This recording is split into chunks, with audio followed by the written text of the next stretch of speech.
After my father-in-law's funeral, my husband inherited a hefty $60 million and immediately evicted me from our home. The next day, he called me in a panic, and I was left stunned. After my kind father-in-law passed away, I was still grieving when my husband came to me and casually dropped the news that he wanted a divorce.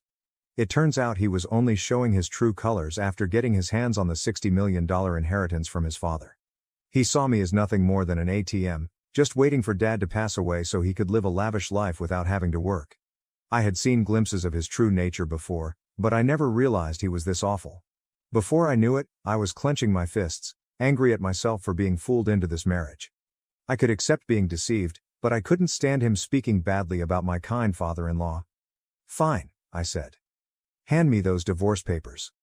I snatched the papers from my husband, signed them quickly, and threw them back at him. "All right, the rest is up to you," I told him. "Yeah, leave it to me," he replied smugly. He offered to send my belongings, and I walked past him out of the living room and left the house. I knew my husband would regret divorcing me. Sure enough, he called me later, panicking when I explained that the $60 million was just a fantasy. "My name is Mary. I'm 45 years old, and I work in sales. My husband John is also 45, and he used to work in sales but now stays at home. There's a story behind him becoming a homemaker, but to explain that, I should start with my first husband. This is my second marriage. My first husband died in a work accident 5 years ago, leaving me a widow. Between life insurance and severance pay, I received about $60,000. Since my first marriage happened later in my 30s, we didn't have any children. I inherited the money along with my ex-in-laws, but they told me, we're almost 82 years old and don't have much time left, so we don't need it. I couldn't accept that and decided to give the money to my ex-brother-in-law and his wife, who are living with my ex-in-laws. However, they also said, we don't need much since it was my brother's money, you should use it. So they only took a small portion of the money. In the end, after paying a significant amount in inheritance taxes, most of the money ended up with me. Combined with our savings and the fact that I had a job, I became fairly well off by the age of 41. But even with all that, sitting alone at home and looking at the numbers in my bank account, I felt empty. When I came home from work, no one was there, and no one ever would be. The bed beside me stayed perfectly made, just as it was before I went to sleep. The worst part was when I accidentally made breakfast for two. As I took a bite of the second piece of toast, I thought, this must be what it feels like to have a hole in your heart.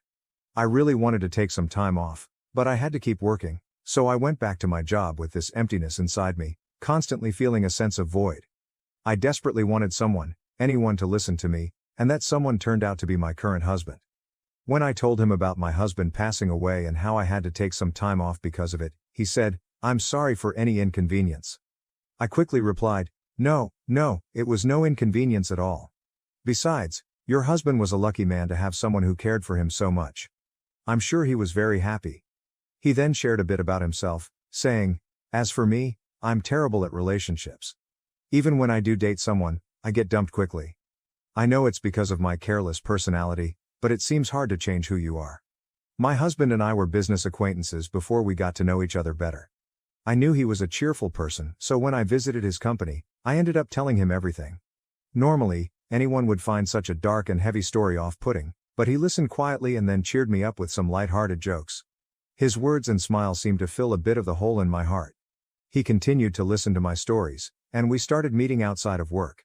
One day, while we were talking, I accidentally dropped a receipt and he jokingly said, Wow, my wallet is twice as thick with coins. You dropped a receipt. We both laughed. I need to organize it, but it's such a hassle. When he tried to pay at a store, receipts started falling out as he pulled out some cash. I picked up the receipts and handed them back to him, and he stuffed them back into his wallet, complaining about the coins. It seemed like the receipts were also making his wallet bulky. You're like a kid, I teased. What? I'm 45, you know, he replied. Just as he said, he was a bit careless, but watching him, I felt the hole in my heart slowly start to close. We kept meeting privately, and a year later, he told me he had feelings for me. It had only been a year since my previous husband passed away, so I was torn. But I felt like my late husband was telling me, don't stay stuck, move forward. So I decided to start dating John. People around us had their opinions, but making that important decision helped me begin to heal. However, just a month later, John gave me an even bigger concern and asked me to make an incredibly important decision. Shouldn't we get married? Given our age, it's better to decide sooner rather than later. This time, I couldn't hear my late husband's voice guiding me. It felt like he was telling me to trust my own intuition and keep moving forward. So I decided to marry John. Okay, let's get married, I said, surprising even myself with how quickly I made that decision. It was likely John's personality rubbing off on me. I started to think that a bit of carelessness wasn't so bad if it made me more positive. At the same time, I learned from John that too much carelessness could be problematic. Wait, live with your dad? I asked. Yeah, just recently he got sick and needs help with daily living. He kept working past 73, thinking he was still young, and now this happened. What about your mom? Is she helping him? Huh? Didn't I mention it? My mom's not around. My parents divorced when I was young, and I haven't seen her since. This is the first I'm hearing of it. Sorry.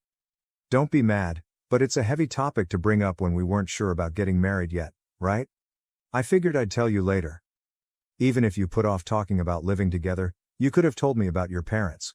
I would have known that living together might be an option. Well, let's not sweat the small stuff.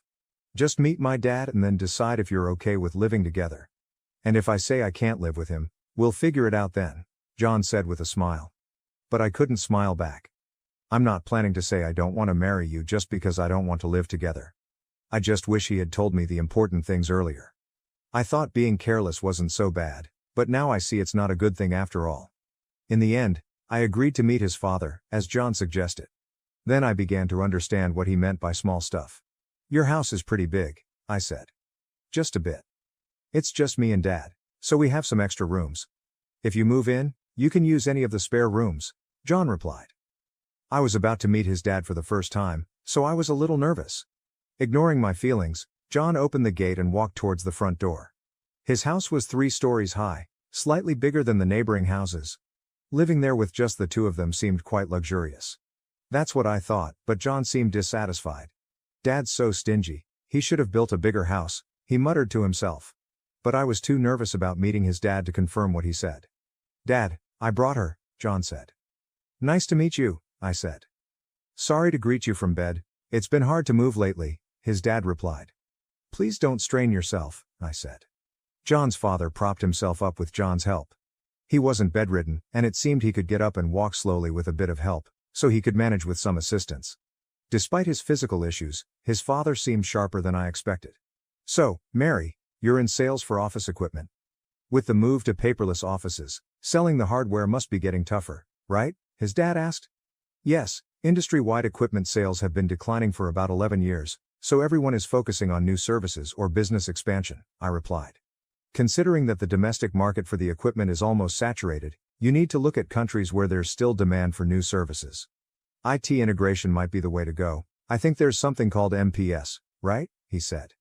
I completely forgot I was talking to my future father-in-law. The conversation flowed so naturally into work talk that I switched to work mode. His father didn't push too hard on the marriage topic either. He was probably being considerate of my feelings. After just a few minutes of talking, I found myself respecting him. I started to understand why John called living together small stuff. He probably knew I wouldn't oppose living with his dad. About 30 minutes into our conversation, his father said, My back's starting to hurt. Sorry to cut this short, Mary, but I need to rest. Please take care of John. He's quite a chatterbox. Sure, I will, I replied. Is sure the right response? His father seemed to cut the conversation short to avoid burdening me. I wanted to talk more, but I didn't want to tire him out. Feeling a bit disappointed, I left with John. On the way back, John told me more about his dad. Dad's a serial entrepreneur, John said. A serial what? I asked. A serial entrepreneur. He starts companies, grows them, then sells them. He's done it multiple times, John explained. You can just buy and sell companies like that? I was surprised. Well, yeah. Selling one company involves millions of dollars. Starting and growing a company also needs a lot of money, so the sale isn't all profit. But still, Dad's pretty well off. He just doesn't like to spend. He could build a mansion that would make jaws drop, but he doesn't, John said. Don't you know much about his work? I asked. He doesn't talk much about work or money. He never hired me for his companies or taught me how to make money. Living at home is the only way he spoils me. If he's got so much money, he could spoil me a little more, don't you think? John replied. Your dad probably has his reasons, I said. It seemed his father was quite an impressive person. It made sense that John might feel overshadowed by him, given how incredible his father is. John probably got compared to him a lot, so it's understandable that he'd have some complaints. By the way, why did your mom leave? Your dad seems so kind. It's hard to imagine their marriage not working out, I asked. Mom spent a lot and wanted an easy life. After the divorce, people only came after Dad's money, so he decided never to marry again. He focused on work instead. With that much money, he could have spent a bit, don't you think? John answered. I don't believe in spending money just because you have it, I said. From what John told me, it seemed his mom relied on his father's money, so I couldn't agree with John on this point. But I think his words came from feeling inadequate compared to his father. Later, I talked with John about living with his father. His father currently relies on John for help and also gets assistance from a home helper when John is at work. I thought my husband and I would continue working while getting help from a home assistant to take care of my father-in-law. However, John surprised me with a different idea. I want to quit my job and take care of Dad, John said. What? Quit your job? I was shocked. Dad's such an incredible person, right? I feel like I haven't done anything for him all this time, so from now on, I want to support him without relying on a caregiver. I'll be like a homemaker, John explained. I'll take care of the house too, John said. Are you sure you won't regret quitting your job? I asked. I'd regret not doing anything for Dad more. I can go back to work after he's gone, he replied with a small smile. That joke isn't funny, I said, feeling worried. I thought my husband might resent his father, but it turned out that wasn't the case. Despite everything, he really cared for his dad. If you're going to be a homemaker, you better handle the housework properly, I warned. Leave it to me, John said, puffing out his chest confidently. Since my father-in-law would cover his own expenses and my income would be enough for the two of us, I decided to leave the housework to my husband. When we got married and started living together, everything went as planned. I worked, and John took care of the house. He managed the chores, handled the finances, and supported his dad. When I tried to help, he would say, "You're tired from work, I'll handle the house stuff, you rest." My father-in-law remained kind and shared many valuable stories with me. Our second marriage was going well, however, I noticed that my father-in-law would sometimes frown when he saw John doing housework. A month after we started living together, John began slacking off with the house chores. "You're sleeping on the couch again, you've been there all day, haven't you?" I asked. "No way. I went to the fridge when I was thirsty and to the bathroom too," John said, trying to defend himself. "That's not what I mean. What about dinner? Did you go grocery shopping?" I asked. "Dinner's ready, don't worry," he replied. I glanced at the kitchen, but there was no sign of any cooking. All I saw was an empty container on the dining table. It was clear he had been lazy all day. From this, I realized what John meant by "dinner's ready." Perfect timing. The intercom rang, and John grabbed his wallet and headed to the door. I was too stunned to say anything. John had only handled the housework diligently for the first 3 weeks.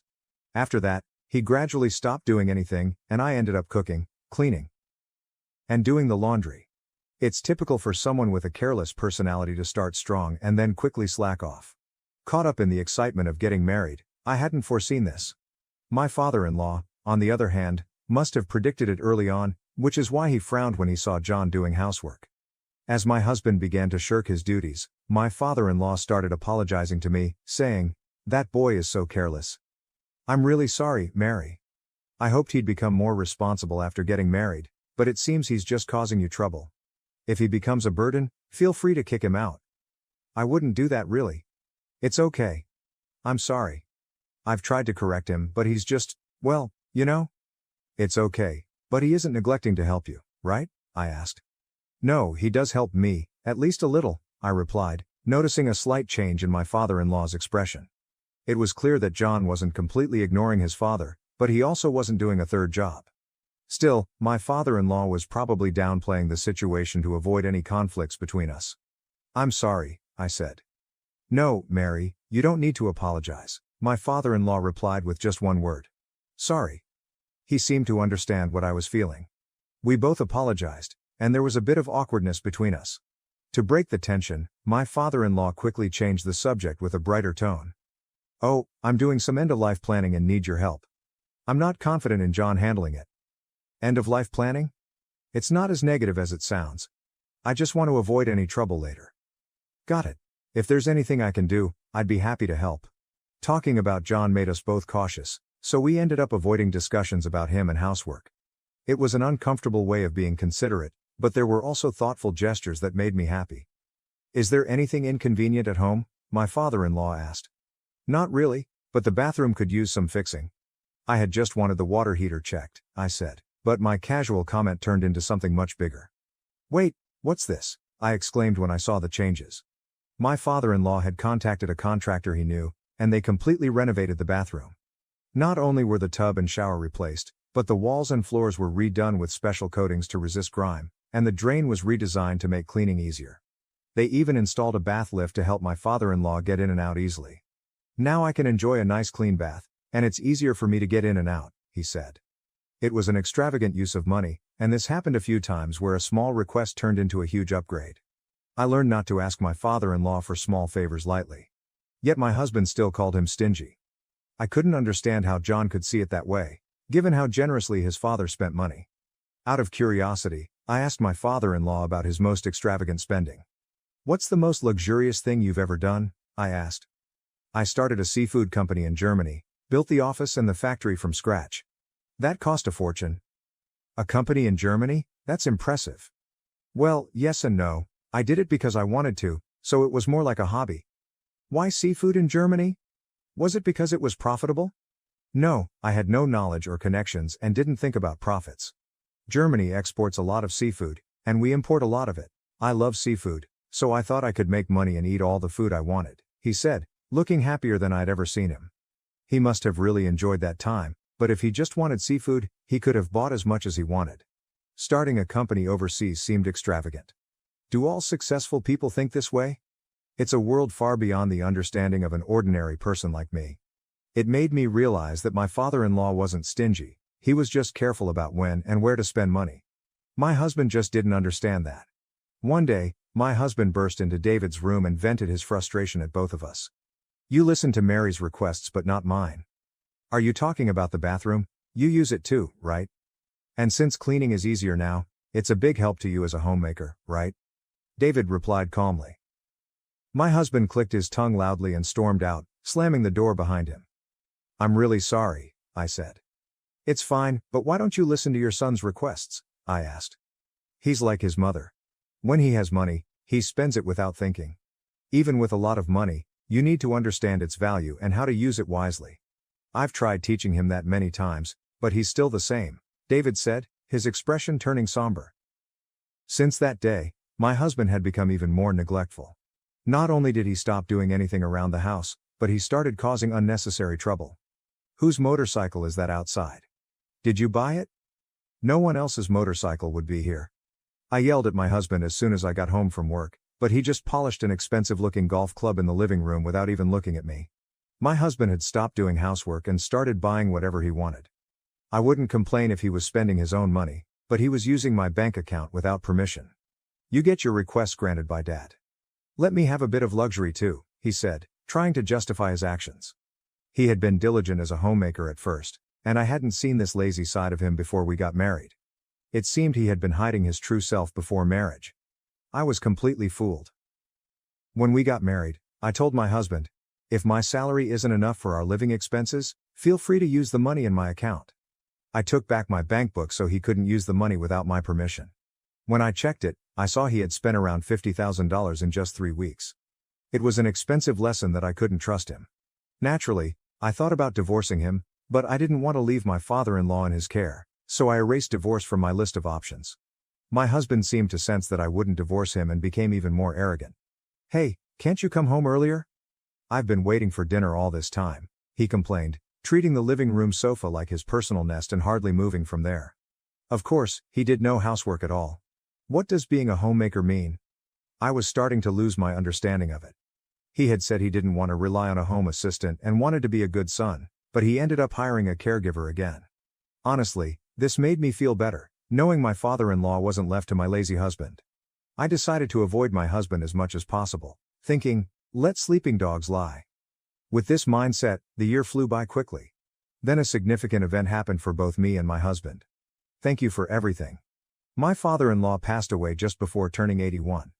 The time I spent with him was short but incredibly meaningful to me.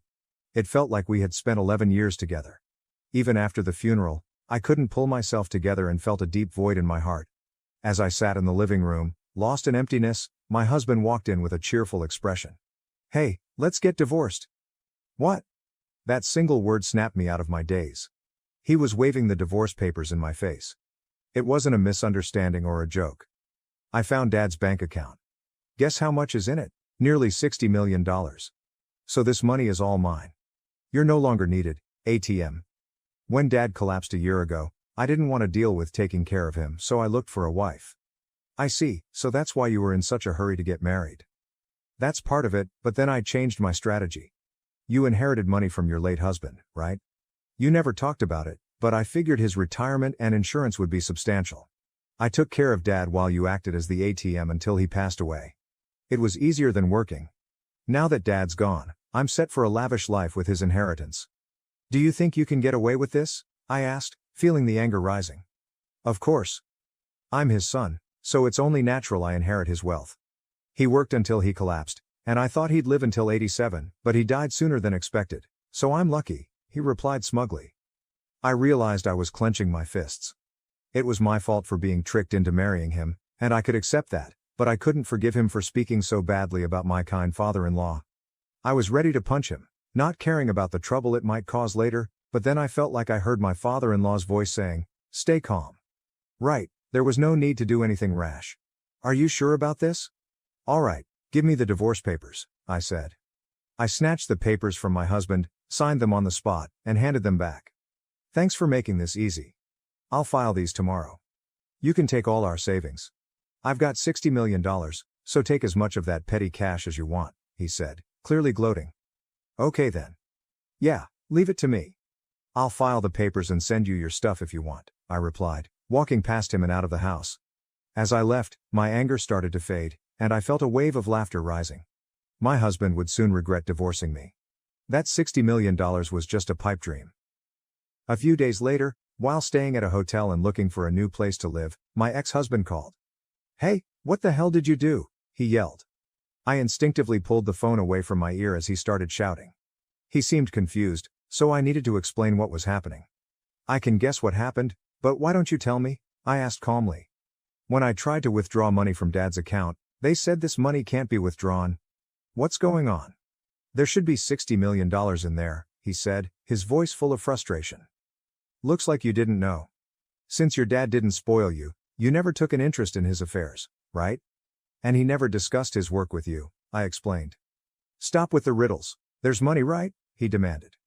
"Yes, there's $60 million, but it's collateral, so you can't touch it," I replied.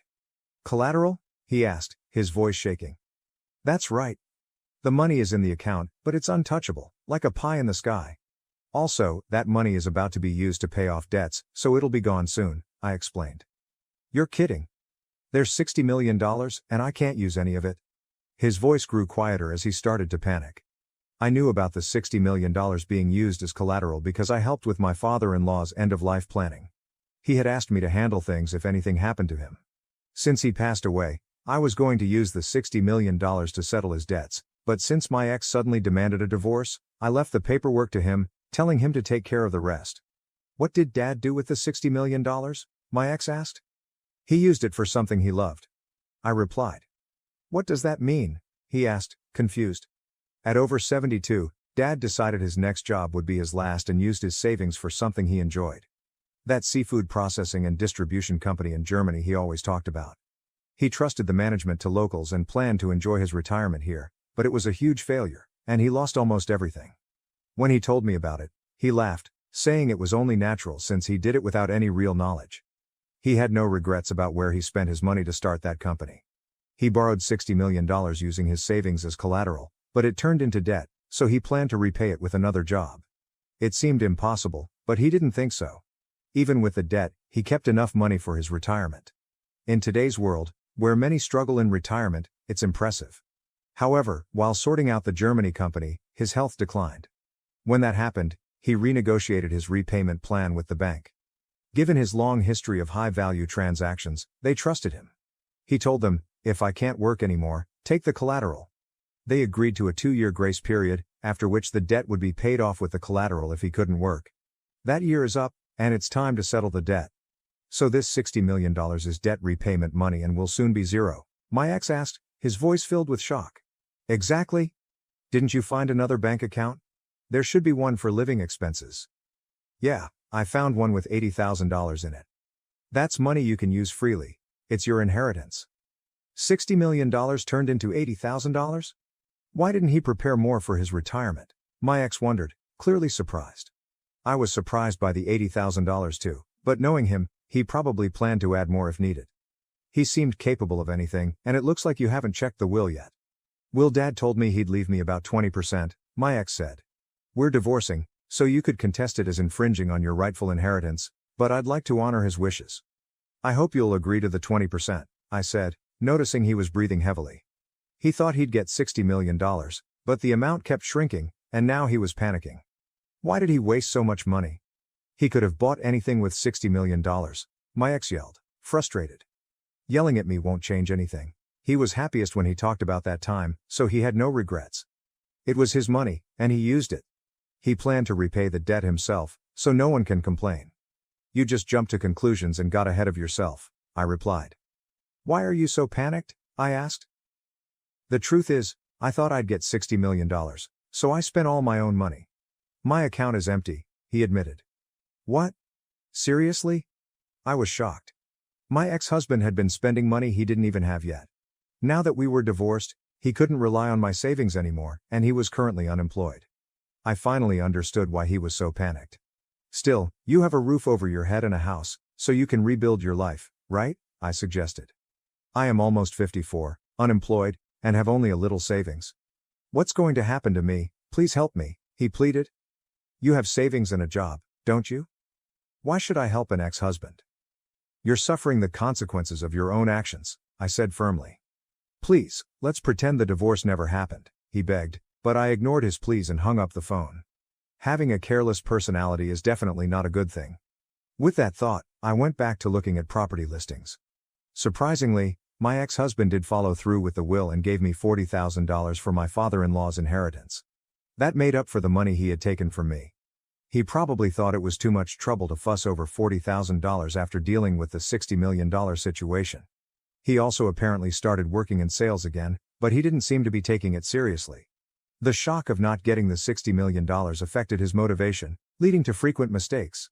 After a month of struggling under the scolding of younger supervisors, he saw his paycheck and lost motivation, comparing it to the $60 million he missed out on. He quit after just a month and is now a part-time worker, barely making enough to get by. But with that, his savings of $60,000 won't increase. In fact, it'll probably decrease. I wonder if he's thinking about his retirement. Well, whatever trouble he gets into now is not my concern. There's no ATM for him anymore. He'll have to work hard. I rented a small condo and started living on my own. I put the $40,000 from my father-in-law into my bank account. I consider it a kind of talisman, so I don't plan on spending it. Seeing it in the account feels like I'm carrying a bit of my father-in-law's work spirit with me, which motivates me. Today, I'll draw strength from him and do my best at work.